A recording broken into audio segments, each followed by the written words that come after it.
Hey everybody, it's the end of June and just wanted to give a quick update on where we're at in the vineyard right now, kind of what we're doing, taking care of business out here. It's still a growing season. We haven't had any veraison yet. Veraison's when all the grapes start to soften and change color and accumulate sugar. Right now we're still just seeing these clusters get bigger and bigger and bigger, and the leaves keep growing, the branches keep growing, so we're trying to play catch up with that and trying to sort of maximize air and light penetration into the canopy. I'm sitting here right now in our Galleron Vineyard Petite Sirah, which we've gone through and leafed completely, and we've also thinned it. Right now we're starting to thin the big bunch varieties to some of the early red varieties like Petite Sirah and a little bit of Zinfandel, and we'll be hopping on some more Zinfandel next week. So kind of take a look at what we do here with Petite and check out some of the thinning here. So you can see here, we're in what we call long rows at Galleron, so they are next to the short rows. But you can see all that greenery on the ground that looks like it's fallen to the bottom, and those are all the clusters we've thinned off of these grapes.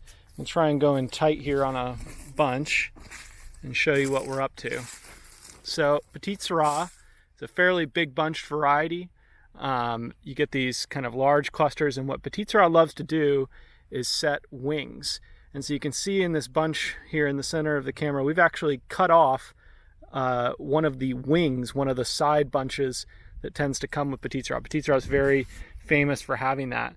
And I actually walked through the whole vineyard to try and find an example of one that we missed. And we're going to kind of try and show you what we mean when we say taking it off. So you see this bunch in the center here. It actually doesn't look at it at first glance, but that's actually two bunches mashed together. So I'm going to go in here and clip out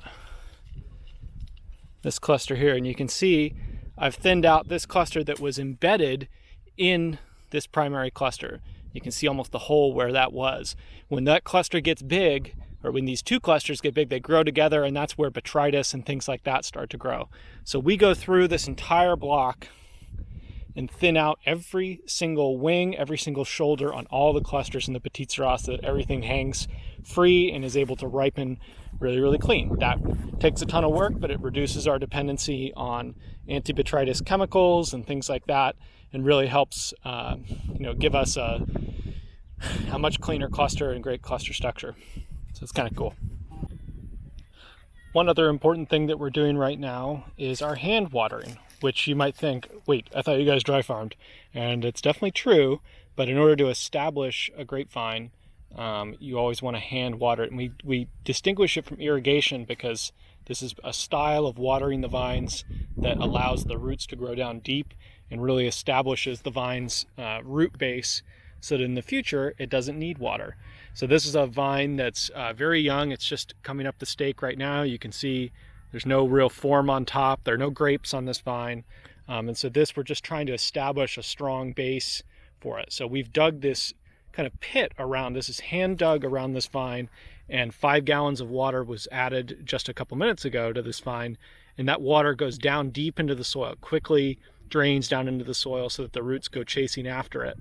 Now this vine, because it's already coming up the stake, it's gotten the last water it will ever get. And so its neighbor, which just happened to be a little bit more advanced, is already what you might call dry farmed.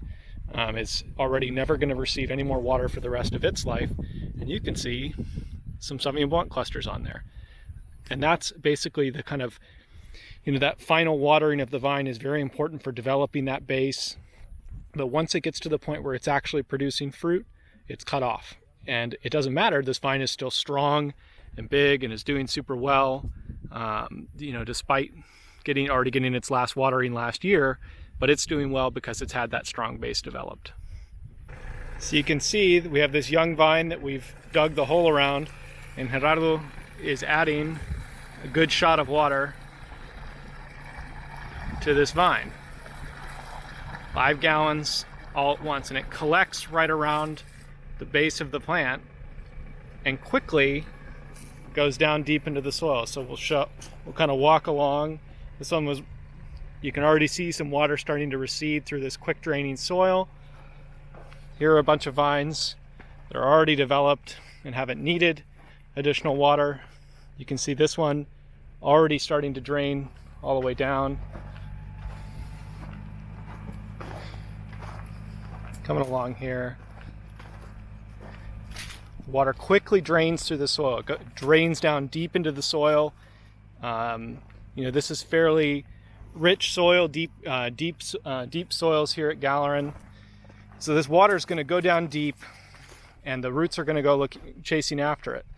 And so you can see here, not even a few minutes after adding that 5 gallons of water, all the water on top is already drained down into the soil, and those roots are going to go chasing after it. We'll actually come through with shovels afterwards and top up all that wet soil with dry soil to help lock the moisture in there so it doesn't evaporate right away. And this is what allows these young vines to really grow vigorously in their first year up the stake, and that's what establishes the strong vine and the strong structure of the vine going forward. So the hand watering you just saw, you just saw dry farming. That's what dry farming is establishing. It's not about not irrigating. It's about preparing these vines so that they won't need water during their productive lives. So you saw us adding water to these vines when they're young in order to establish this strong base. It's completely different than the idea of sustaining them every year and making them dependent upon the water that you give them every year for their own survival. Instead, these vines are now growing systems of roots where they're going to be able to survive on their own for, fingers crossed, 50 years. That's how you establish a dry farm vineyard, and that's what dry farming is. It's a positive action to make those things happen. Hope you guys enjoy. We've got tons of other stuff going on. Hopefully within a few weeks we'll start seeing some berries change color. For right now, we're just keeping up with Mother Nature. Hope everyone's well. Bye.